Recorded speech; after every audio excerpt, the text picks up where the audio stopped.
Welcome to another episode of Waves of Wisdom. Today, with me is a friend of mine from all the way from South Africa.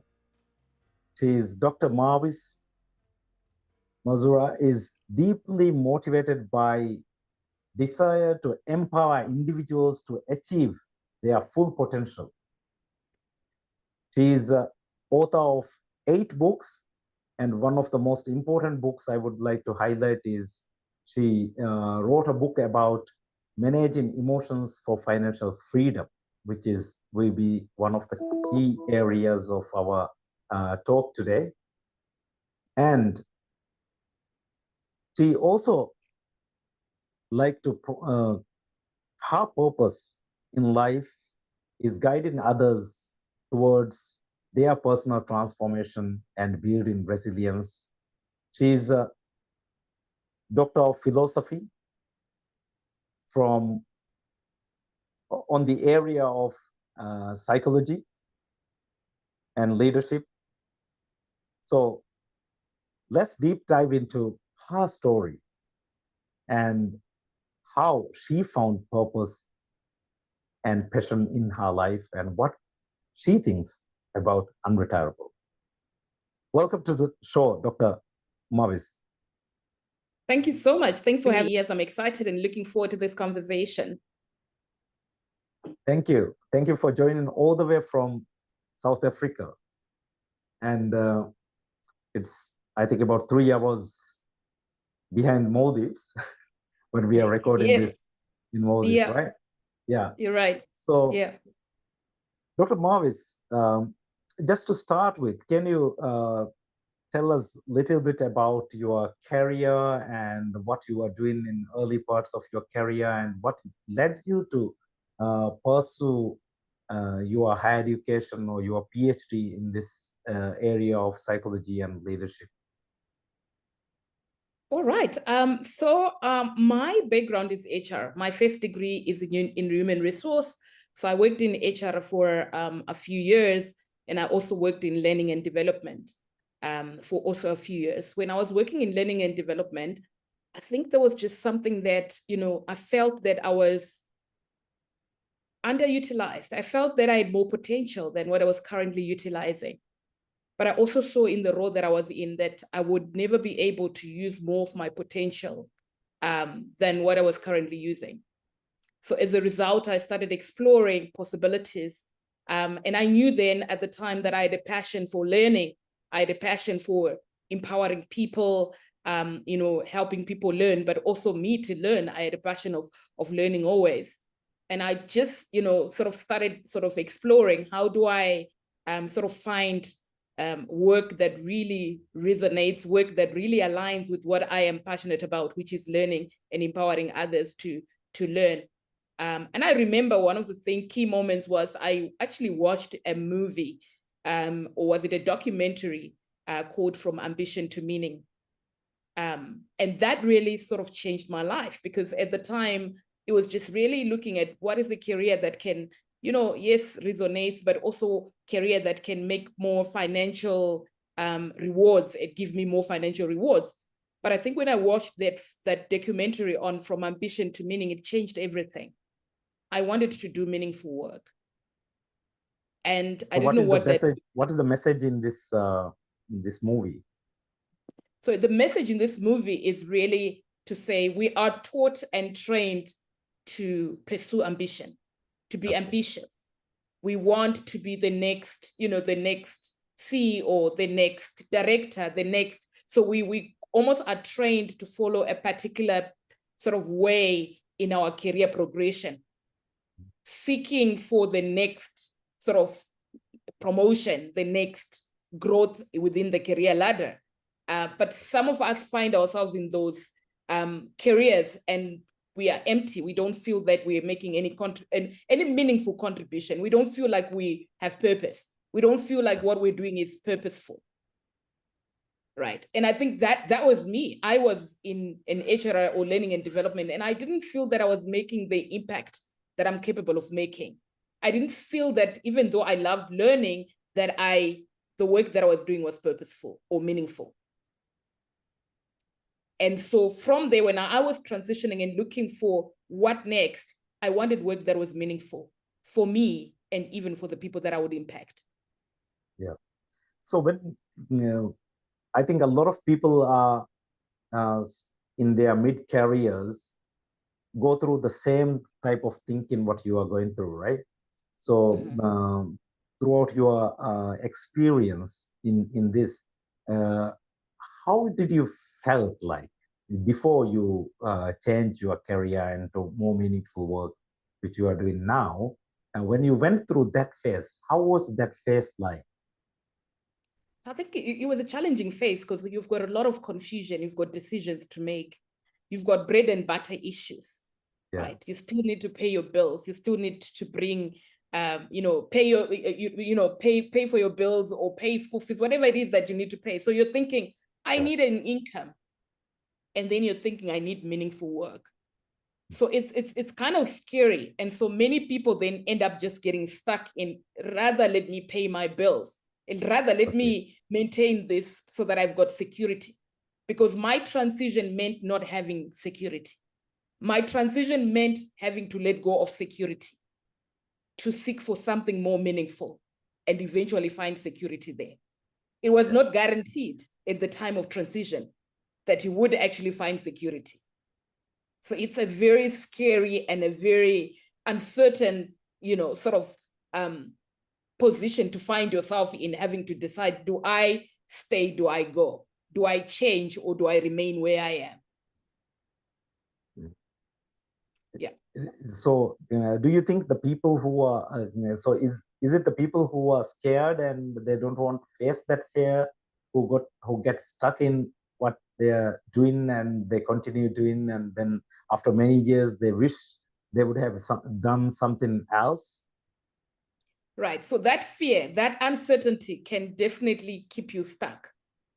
So if you don't know how to, or don't get help to manage your own emotions, right? Because that fear is real, that anxiety is real, the insecurity is real. Right. And as you will know, that most of us are not schooled around managing or even regulating our own emotions. We're not schooled around managing our emotions. So we tend to stay away from things that evoke fear, things that evoke anxiety. We train to avoid them. But sometimes we need to go in the direction of the anxiety. Sometimes you need to go in the direction of your fear to find your freedom. Right. But it's not something that is naturally something we do. We naturally gravitate away, not towards. So not all fear is bad, not all anxiety, not all insecurity is bad. Sometimes you need to navigate that insecurity until you find the freedom you desire or the freedom that you deserve. Yeah. So what is the mind frame of mind or thinking process somebody can adapt to make this process more easier? Or what was your experience like? So I don't know about easier. Right? Because when we seek easier, then it means we will avoid things that are challenging. I don't know about easier. It was not easy, but it certainly was doable. Right? But I think for me, it was having that clear vision. What do I want? What matters? Right? And for me, what mattered at that time is really doing meaningful work. Yeah. It's really finding my purpose. It's really living on purpose day to day. That was more important than the current security. So instead of putting my fear in front of me, I learned to put my fear behind me. What if I miss a chance to become the best version of myself? What if I miss an opportunity to change people's lives? And I think about the impact that I've made in the past couple of years, the past 10 years. What if I hadn't made that decision? So when I hear feedback from people that have been impacted by the work that I do, people that have also been able to transform themselves, their lives, their families, their businesses, and I think of, what if I had not done that? What if I had not made that decision? I would have missed an opportunity to actually transform not only my life, but the lives of many people that I've had the privilege of touching because I'm doing meaningful and purposeful work. That's a wonderful framework. I think we can take back to the time of that anxiety and fear, right? So you are telling if somebody, one way we can reframe our thinking is like thinking about the impact that we are going to make at the end by taking that challenge, isn't it? Right. Right. Okay. So then what happened? Like from that point, you were working in HR and then L&D, and then you went into academics, or you became an So author? so I actually ended up just resigning without an alternative, but I was going to try to start a consulting company.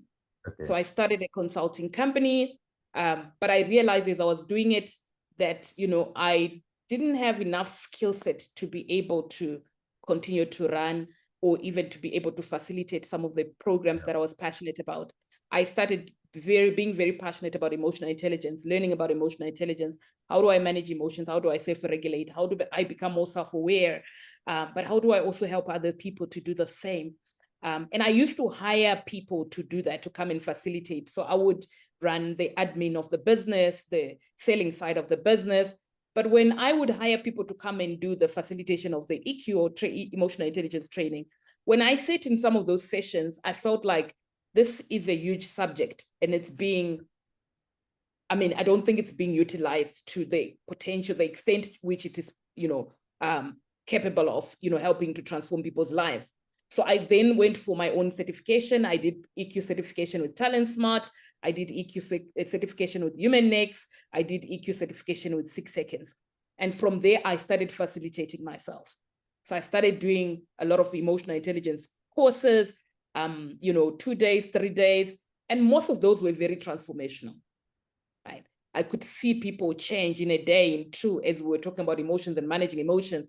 Most people like me have never been schooled around their emotions. So the idea of discussing emotions and seeing how powerful they were in terms of, driving performance, in terms of, influencing outcomes. So it really helped a lot of people. So I was training in many organizations. But I think one thing as I was doing that also came to mind is, while the training was impactful, I think maybe about 20% of people were actually able to self-change after receiving the learning and the information. Mm-hmm. So there was still something that I was curious about, to say, how do we bring sustainable human behavior change? Because emotions shape habits and attitudes, therefore they shape behavior. Yeah. But how do you actually drive sustainable behavior change? Because it's one thing for you and I to have a conversation now. It's another thing to go back to your attitudes and your habits that you have formulated over years. And those habits and attitudes cannot be changed by just one conversation. So I kept looking for, ways to help people to transform. And I started coaching. So I became a John Maxwell certified coach. And I also then became an LMI leadership management certified coach. And I think for the past 7 years, I've been using the LMI process, the Leadership Management International process, because their process really guarantees sustainable behavior change if people engage with the process, right? So it has frameworks, it has got a structure, it's got positive input. So it really does help people to change their behavior. So that's where I am. I'm excited every day when I have conversations, knowing fully well that this person is moving closer to the next level of their potential. Right? Yeah. This person can only go forward. If we have this conversation, if we engage through this LMI process, this person can only get to the next level of their potential. But not only do they get to the next level of their potential, I also go to my next level of my potential while I'm helping them. Their transformation becomes part of my transformation. That is a very beautiful perspective, I would say, that when you are transforming somebody else's life, that also transforms your life. Can you tell us a little bit more about how this happens? Okay. What is the psychology behind it? Yeah. So what is the psychology behind this? That's interesting. So as you will know that we are all, I mentioned the issue of habits and attitudes, right? So we are what we repeatedly do. Our habits, our attitudes. Attitudes, I normally define attitudes as dominant emotions. Yeah. What you repeatedly think and feel is your attitude. That then shapes your habits, because emotions drive behavior, behavior drives performance. So what you habitually think and feel drives your habit, your usual behaviors, and then the results thereof. But when we engage with people and they start to become aware that they can actually transform their programming, that we don't have to become victims of our programs, we can actually reprogram ourselves. We can decondition and recondition ourselves so that we can operate at the level that we want to operate and produce the results that we desire. So when that happens, we have conversations, but there's also, so our process uses what we call reinforcement. So the process starts with self-awareness, right? Yeah. Where am I? What do I want? Okay, so we do a discovery session. And then we also do what we call then positive input, right? So we do have motivational content that allows someone to reframe their ways of thinking. It's almost like, I'm always using the analogy of, if you've got dirty water and you start pouring clean water from outside, you do what we call positive displacement, and you clean out the water that's dirty. Eventually the water in the glass becomes cleaner. So when we give you positive input or motivational content, we're helping you to reframe, we're helping you to change your mindset, so that when we meet for a reinforcement session, which is a conversation that we're having, part of the conditioning process, reconditioning process, is already taken place through spaced repetition of motivational content. So when my clients are going through the process, I'm also going through the process. I'm also listening to the same content. Our conversations are allowing me to reframe some of the ways that I look at things, how I look at things, right? So there, as I mentioned, then their transformation becomes my transformation, because if they're going through the process, I'm also going through the process. I'm helping them to become more self-aware. But in those conversations, I also become self-aware, right? I'm helping them to set their goals, become clear about what their goals are. I cannot help people to set goals when I've none. Yeah. I cannot help. I can resonate it with very well, because I'm also a ICF coach. So when we coach someone, actually the questions we ask relating to the conversation really open up our mind as well. And even maybe not at that point of time, but later, if that is something we deeply need to think, then we keep on thinking, and sometimes we have to adjust our thinking as well. Right, right. You very well said that. So Dr. Mavis, so from there on, you have not looked back, right? You have been into consulting, into coaching and speaking. So out of these elements, as a professional and also an entrepreneur, right? Because you cannot be an entrepreneur without. So how do you manage all these aspects? And what is the area of your profession, or what you are doing now, which you love most to do? So as long as I'm dealing with human dynamic issues, like whether I'm facilitating or speaking on topics of human behavior or human dynamics related, or I'm coaching, I'm great. I love it. But I also know that sometimes to do what we love, we also have to do the things we don't love. What are those? There's admin behind the scenes. You're not always coaching, right? There's financial management behind the scenes. There's team management and team development behind the scenes. So I've got a team. So they rely on me to help them to set their goals, to manage their performance, other admin related things. So while I love what I do, there are things that I sometimes don't always love that I have to do, right, behind the scenes, in order for me to sustain continuing to do what I love, right? You mentioned about, so it's not just about, speaking, facilitating, and coaching. There's a financial responsibility that comes with it. You've got a payroll for the team, so you have to make sure that it's financially viable, it's profitable, what you're doing. Okay. You also have a salary. Yeah. So that is also a thing there to look at. So you're not just managing, it's a business, as you said, it's an entrepreneurial venture, because you're doing it, within that space. Since you are talking about financials of the company, you also wrote this book on financial wellness. How did this came about? How did you decide to do that? Okay, so I think one of the things when you start a venture, right, you know that at the beginning, if you didn't have a capital, so if you didn't have capital, even if you had capital, we know that most small businesses, they fail within the 7 years, right? Before 7 years, most small businesses fail. Most people quit their job to start their new own venture or consulting, and they go back to work. Right. What is that? It's mainly for financial reasons. You get there and the finances don't make sense in the first few years. Or you just find that, because you started a new venture doesn't automatically mean that your financial literacy improved or you got better on how you manage finances. Right. So I realized that I needed to learn how to manage finances, not just for the business, but also even for my own personal peace. Right. For me to be able to show up fully and confidently when I'm servicing my clients, I do not want to come up with financial pressure or financial anxiety.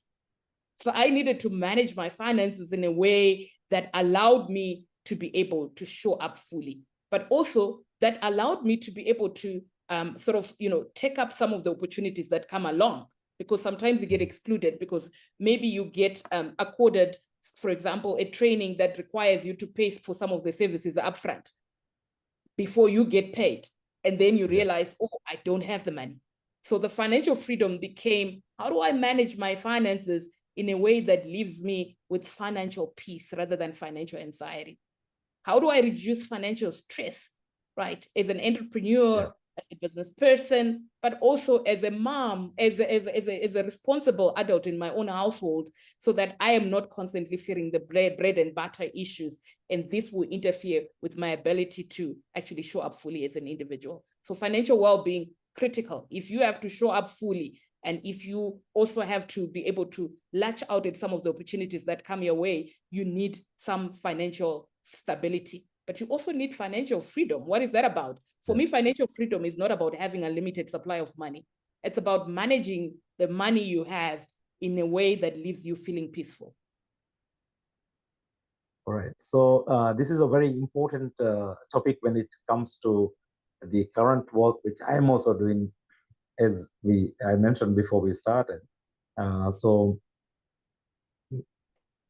we are talking about people who becomes unretirable, what I call are people who have actually found that peace in their life, or who had found that purpose, and how it is how important it is for people to be financially free or financially stress-free, to go when they move along their journey into later years of their life.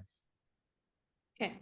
And So we how all that can know create psychological resilience, because you are also, I think you connect it with the psychological aspect of finance as well. So right.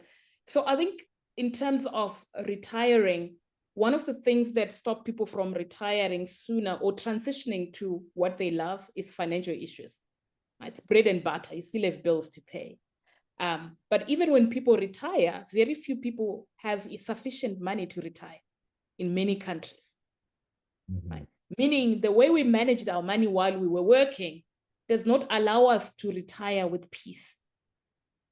Okay, so the financial planning that occurred during the process, or the financial literacy one had during the process, then continues to sort of, be the sort of a decisive factor for them to actually transition. But also one of the things that I find is that when you've got financial pressure, you can't dream. Right? When you've got financial pressure, you cannot be resourceful. What do you mean by you can't dream?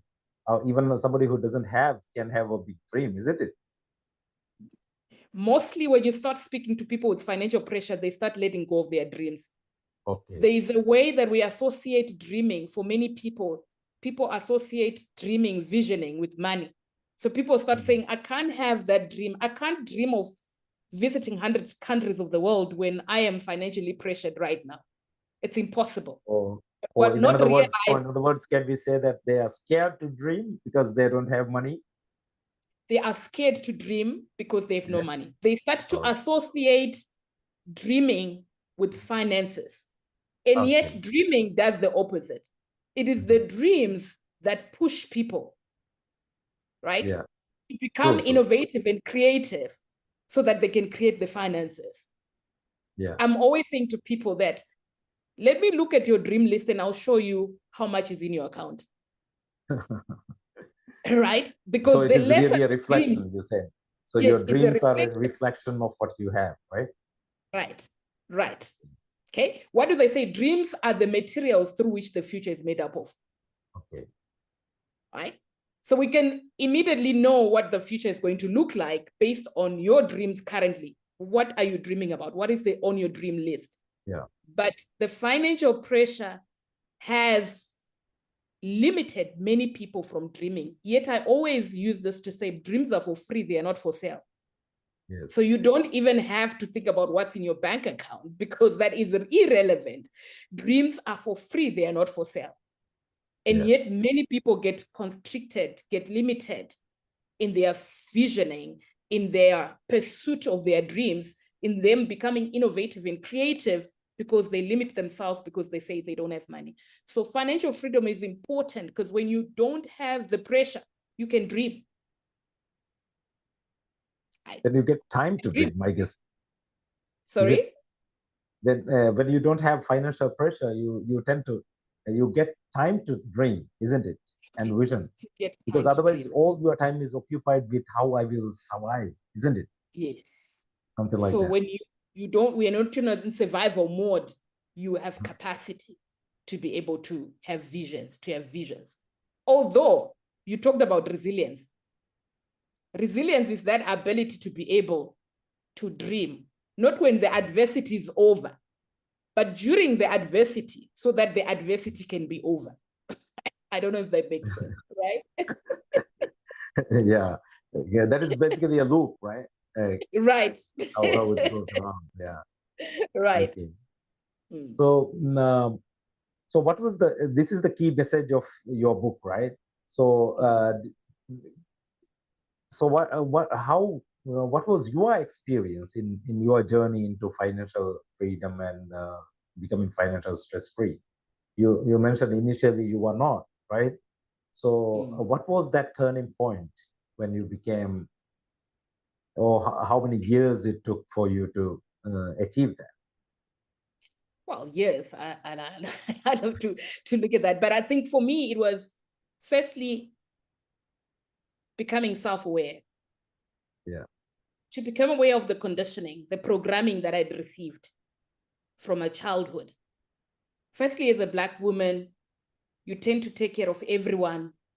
You don't have clear goals. Your money is just about getting it and making sure that everyone is fine. So I had no goals. I had no long-term goals. It was basically, day to day. So you have no planning for the future. There's no dreams. I didn't have any dreams, right? So you just basically operational, focusing on what's happening right here, right now. Okay, so me realizing that I had to reprogram myself, I had to give myself permission to dream. I had to set long-term goals, right? Short-term, medium-term, long-term goals. I had to plan for the future financially, right? Instead of outsourcing it. Because as a woman, it was also easy to outsource it, that, maybe my husband will take care of things, right? So you tend to outsource and wait and hope that someone will take care of it, right? But I realized that if I wanted to unleash my own potential, I needed to do it myself. There's a responsibility I need to take for my finances. And then so the self-awareness and the self-determination, right? What do I want? Financially, what does that look like? Okay. And not just financially, but also looking at the wheel of life to say, what do I want in my family and home? Right? Who would I need to be financially in order to create the home that I want? What I want in terms of social and cultural. Who would I need to be financially in order to be able to do that? Physically and health, what do I want? Who would I need to be financially in order to be able to maintain that? Okay. What do I want in terms of mental and educational? Right? Because I did my doctorate, I think 3-4 years ago. I completed it in 2021, self-funded, US-based university. an almost $100,000 program. It was not sponsored by anyone. It's what I wanted. But how was I going to finance it if I didn't have the money? Or if I didn't believe that I can make the money? Right. So what did I want mentally and educationally? So that was important for me. And what would I need to be financially in order to be able to become that? So I could pursue and study in the university of my dreams, where I wanted to study, doing the program I wanted, not being limited by finances, but having That's that a perfect option. example of how you can dream and the dream can become reality, right? So that might take a little bit time. I think for most of the people, sometimes people give up too early, right? Right. So is there in your by through your experience or through your studies or research, have you found any time frame normally which I know when we talk about finance, you cannot become overnight success. No. And the people who think they become overnight success only give up after an overnight. Right. So right. in your observation, have you found any particular like an objective time frame where somebody should aim for to become financially free? A reasonable time frame. You can't be grinding forever as well, right? Yeah, true. Yeah. You can't be grinding forever as well. True.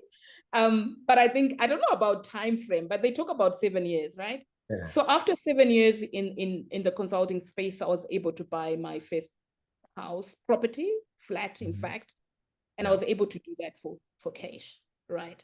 But it meant 7 years of grinding. Yeah. And during that 7 years, sometimes it felt like you're doing nothing or you're going nowhere. Right. So I don't know if the time frame differs from one person to one person, context as well. But I think Yes. they've always talked about for small businesses, you need about seven years to break even. Yeah. Yeah, to start being profitable. And some people take longer. So for me, the first 7 years, yeah, I was able to then to see something meaningful. And then from there, it's been continuous progression. It was kind of easier than the first 7 years. So we can say that safely, like 5 to 7 years is a period we 5 to can, 7 years. you know, That's true. we can things to see some results. So those who want to quit before 7 years, we can say easily, don't retire, don't quit, right? keep working, right? Right. I think one of the learnings as well is if I could redo this, I would have found mentors and coaches sooner.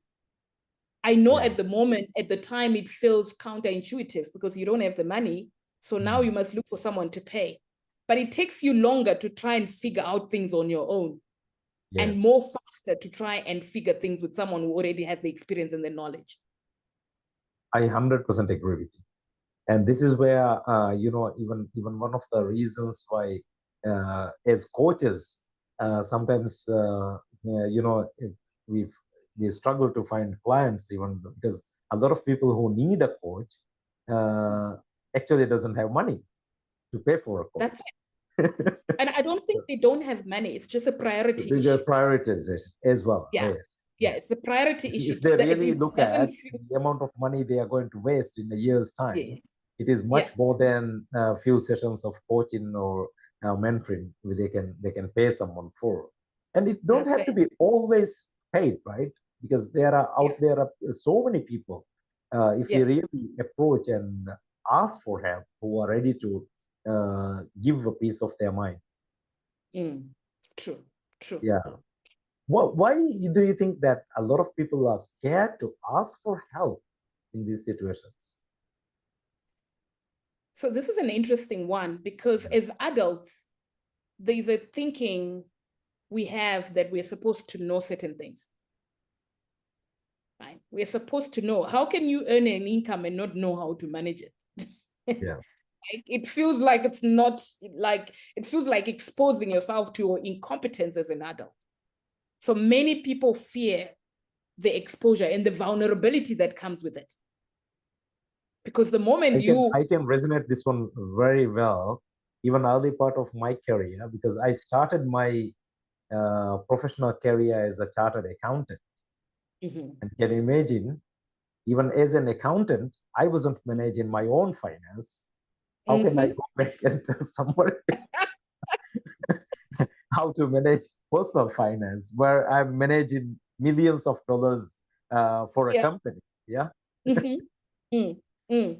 So we That is relate where, with that, most of us, to yes, say, as adults, there's this fear yeah, that, for some reason, we want to act like we've got it all together. We know what we are doing, right? We don't want to expose ourselves, but that is actually not the truth. You and I know that it's not the truth. There are things we don't know right now that we need assistance with from someone to help us to get to the next level. So it is always important. So knowing something and doing something is very different, right? Because we have been talking about, for example, retirement and things like that. A lot of people knows that they are going to retire, and they knows they need to save money for retirement as well. And a lot of people knows that they once they retire, if they don't have anything to do, they might fall sick or they might die sooner. I don't know, but nobody, very few people are actually doing something about it.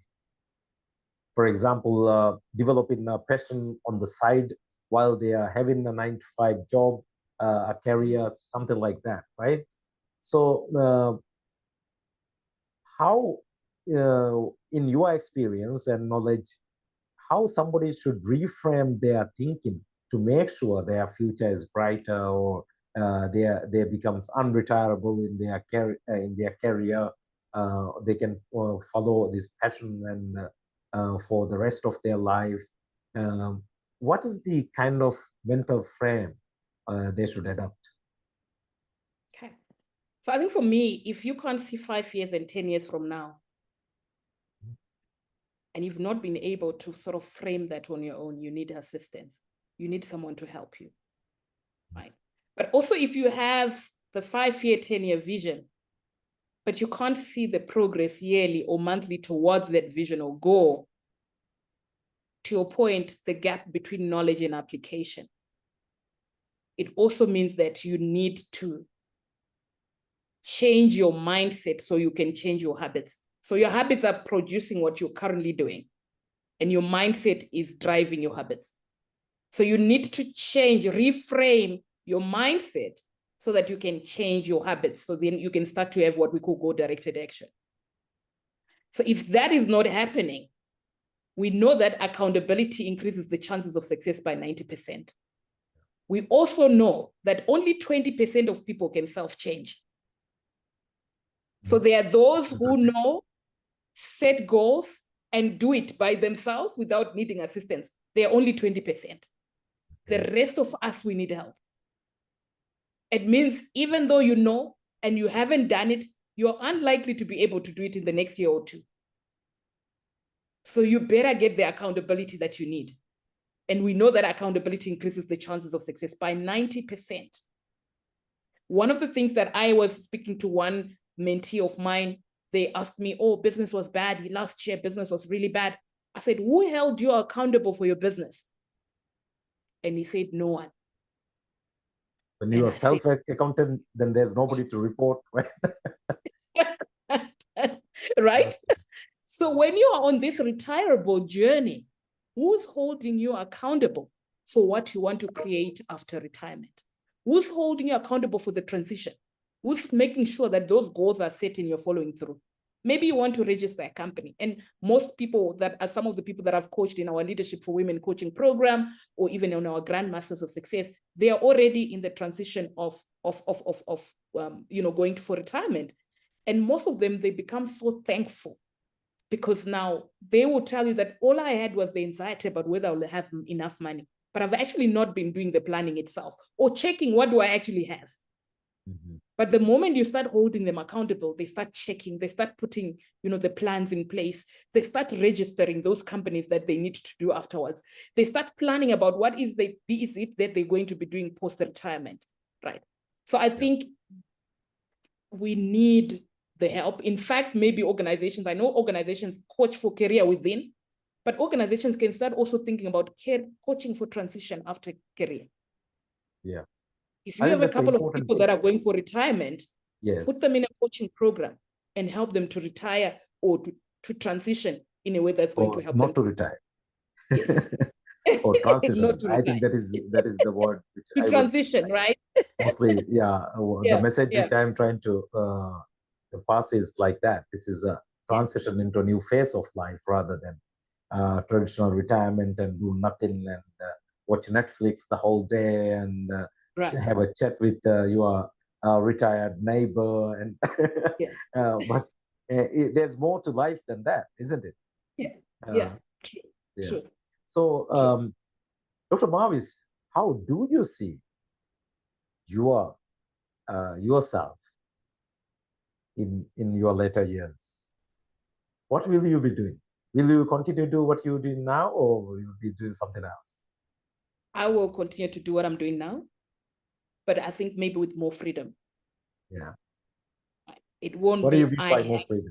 Like, because you will have more money, or? Yeah.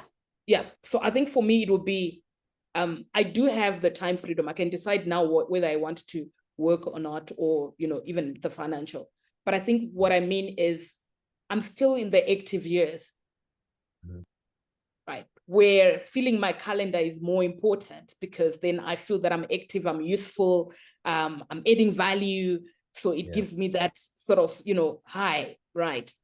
But I think later on, maybe post 75, I can decide if I'm going to have 2-3 clients for the year.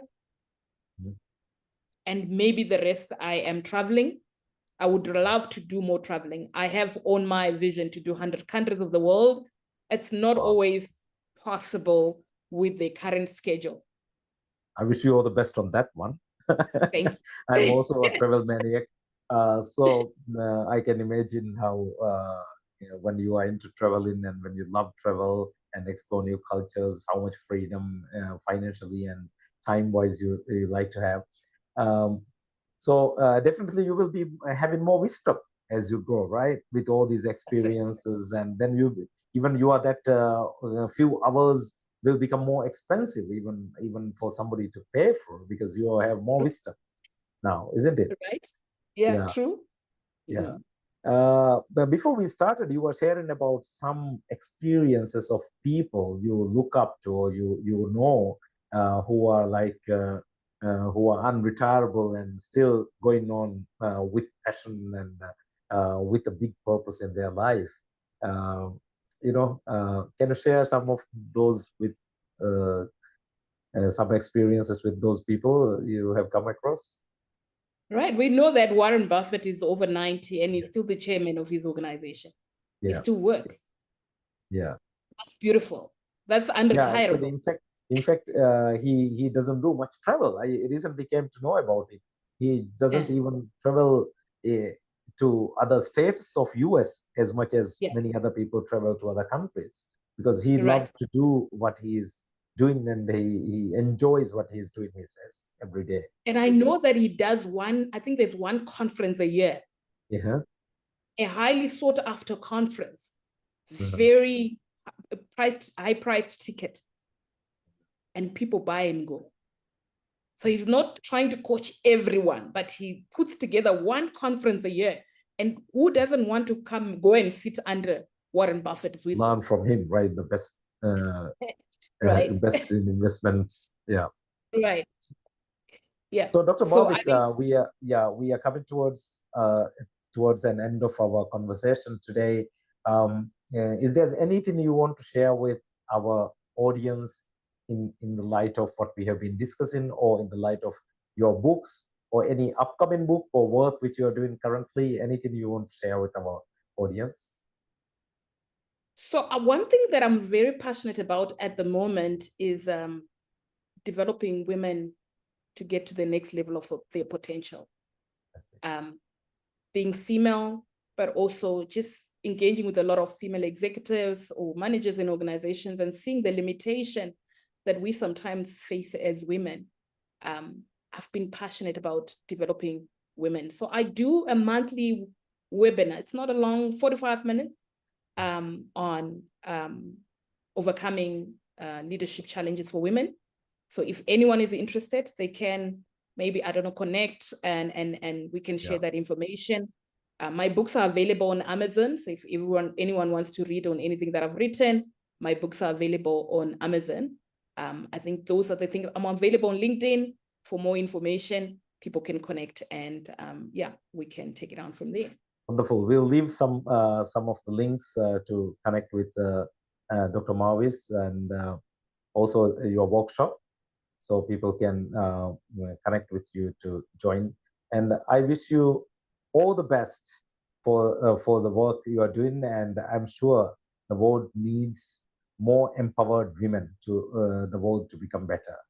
And I wish you all the best on this. Thank you very much for being on our show and having this conversation all the way from South Africa. And then I hope we'll meet on some other occasion and deep dive into more topics.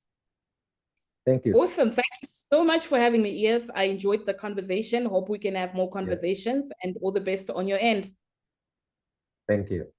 And for my listeners, and until we come back, don't forget to work on your future.